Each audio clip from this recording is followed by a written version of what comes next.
સમાચારોની શરૂઆત કરવી છે દિલ્હીના એ દંગલથી જે આ વખતે ત્રિકોણીય જંગ જામ્યો હતો। પ્રચંડ ગરમાઈ હતી રાજનીતિ, પરંતુ 27 વર્ષ બાદ આખરે ભારતીય જનતા પાર્ટીએ મોટું કમબેક કર્યું છે।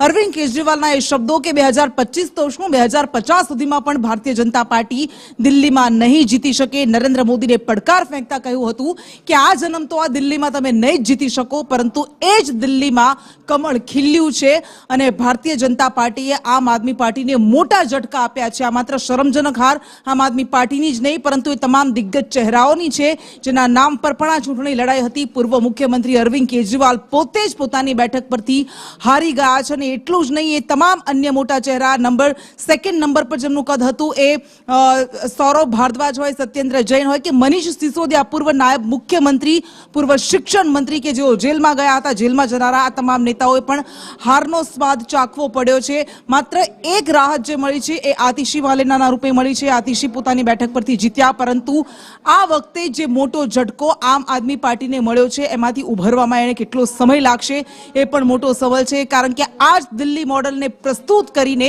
રાષ્ટ્રીય સ્તરે પોતાનો પગ પેસારો કરવાની તેણે શરૂઆત કરી હતી, રણનીતિ ઘડી હતી, પરંતુ એવા પરિબળો, એવા 10 પરિબળો, એવા 10 કારણો કે જેના કારણે આમ આદમી પાર્ટીની આ હાર થઈ છે અને ભારતીય જનતા પાર્ટીને મોટી જીત મળી છે। એની વાત કરીએ તો પ્રધાનમંત્રી નરેન્દ્ર મોદીએ પણ ટ્વીટ કર્યું છે, એક્સ પર પોસ્ટ કરી છે અને તેમણે કહ્યું છે કે જનશક્તિ સર્વોપરી છે, આ વિકાસની જીત થઈ છે અને પ્રતિક્રિયાઓ સામે આવી રહી છે। પરંતુ અરવિંદ કેજરીવાલે પોતે પણ આ હાર બાદ કહ્યું કે જનાદેશ સ્વીકાર્ય છે, સર્વોપરી છે, પરંતુ આ બધા વચ્ચે તેમણે કહ્યું કે છેલ્લા 10 વર્ષમાં પણ અમે અનેક કામ કર્યા છે, માત્ર જીતવા માટે અમે રાજનીતિમાં નથી આવ્યા, એક અલગ રાજનીતિની રચના કરવાનો અમારો ઉદ્દેશ રહ્યો છે।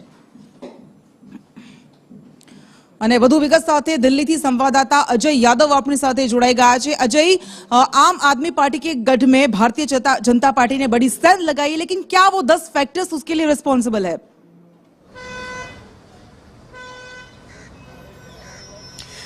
देखिए, 10 फैक्टर की अगर बात करें तो आम आदमी पार्टी की जो सरकार चल रही थी, उस सरकार में जो सबसे बड़ा मुद्दा भारतीय जनता पार्टी ने ट्रेस किया वो था शराब घोटाला। और शराब घोटालों को लेकर के एक के बाद एक भारतीय जनता पार्टी जितनी आक्रामक रही, लगातार प्रदर्शन करती रही, उससे कहीं न कहीं न सिर्फ अरविंद केजरीवाल की पूरी छवि को डेंट करने की कोशिश की, बल्कि जिस भ्रष्टाचार का आधार बना करके आम आदमी पार्टी सत्ता में आई थी, उसी भ्रष्टाचार के मुद्दे पर भारतीय जनता पार्टी लगातार घेरती रही। इसी तरह से आगे की अगर बात करें तो यमुना की सफाई का मुद्दा था, प्रदूषण का मुद्दा था, और इसी तरह से दिल्ली में तमाम सारे सुशासन का मुद्दा था। यहाँ तक कि कई बार ऐसी घटनाएं होती थी जिसमें बार बार अरविंद केजरीवाल की तरफ से आरोप लगाया जाता था कि चूंकि उनके पास दिल्ली पुलिस नहीं है, ये पूरी जो है केंद्र सरकार के पास है, इसलिए उनके पास पूरी वो ताकत नहीं है। लेकिन इसी सिक्योरिटी के मुद्दे पर लगातार जो है भारतीय जनता पार्टी उनको घेरती रही। वहीं तीसरी तरफ अगर बात करें तो प्रधानमंत्री नरेंद्र मोदी सबसे बड़ा फैक्टर बन के उभरे हैं। उसका सबसे बड़ी वजह यही है कि जब भारतीय जनता पार्टी अपने चुनाव की तैयारी कर रही थी तो कौन कौन से मुद्दे हो सकते हैं, इस पे पूरा एक आकलन भारतीय जनता पार्टी की तरफ से पेश किया गया था। लेकिन बाद में भारतीय जनता पार्टी ने यह तय किया कि भ्रष्टाचार ही वो मुद्दा है जिसको आधार बनाकर आम आदमी पार्टी की सरकार आई है, और उसी मुद्दे पर आम आदमी पार्टी की सरकार को घेरना सबसे मुनासिब होगा। और न सिर्फ पूरी भारतीय जनता पार्टी बल्कि प्रधानमंत्री नरेंद्र मोदी ने जब पहली रैली की तो उस रैली में ही आम आदमी पार्टी की सरकार को आपदा सरकार कहा, भ्रष्टाचारी सरकार कहा, और कहीं न कहीं ये पूरा मुद्दा ट्रेंड कर गया। यहाँ तक कि गली चौराहे में भी इसी मुद्दे को लेकर के भारतीय जनता पार्टी पूरी कैंपेन करती नजर आई, और कह सकते हैं कि पूरा एजेंडा इसी मामले पे सेट हो गया। और इसके अलावा भी अगर बात करें तो खुद गृह मंत्री अमित शाह भी एक बड़े फैक्टर के तौर पर सामने आए। उन्होंने बार बार ये साबित करने की कोशिश की कि चूंकि आम आदमी पार्टी की सरकार और पूरी उसकी जो मंत्री हैं वो भ्रष्टाचार में आकंठ डूबे हुए हैं और उनसे कहीं न कहीं जनता उपजा चुकी है। और इसी बात को लेकर के अमित शाह की तरफ से भविष्यवाणी की गई कि आम आदमी पार्टी की सरकार जा रही है और भारतीय जनता पार्टी की सरकार आ रही है। यहाँ तक कि अमित शाह की तरफ से यह दावा किया गया कि आम आदमी पार्टी के जितने भी बड़े लीडर हैं, अरविंद केजरीवाल से लेकर मनीष सिसोदिया से लेकर आतिशी मरलेना का भी उन्होंने नाम लिया था, और इसी तरह से सत्येंद्र जैन, सोमनाथ भारती, ये सारे लोग चुनाव हारेंगे। इसमें सिर्फ अगर आतिशी मरलेना को अगर छोड़ दिया जाए तो बाकी सब जो जितने भी मंत्री हैं या कह सकते हैं खुद अरविंद केजरीवाल वो चुनाव हार चुके हैं।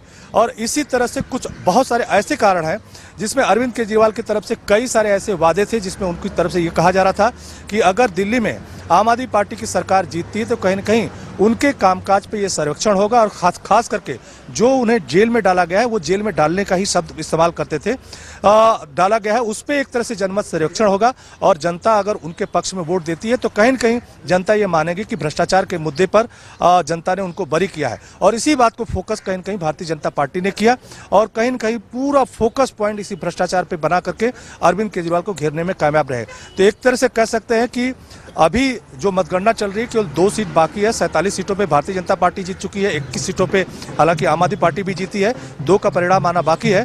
लेकिन ये जरूर है कि जिस मुद्दे को लेकर के आम आदमी पार्टी खुद सत्ता में आई थी उसी मुद्दे पे हारी है।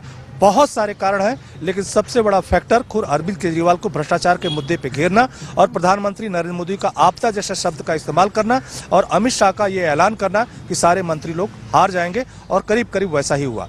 जी बिल्कुल, धन्यवाद।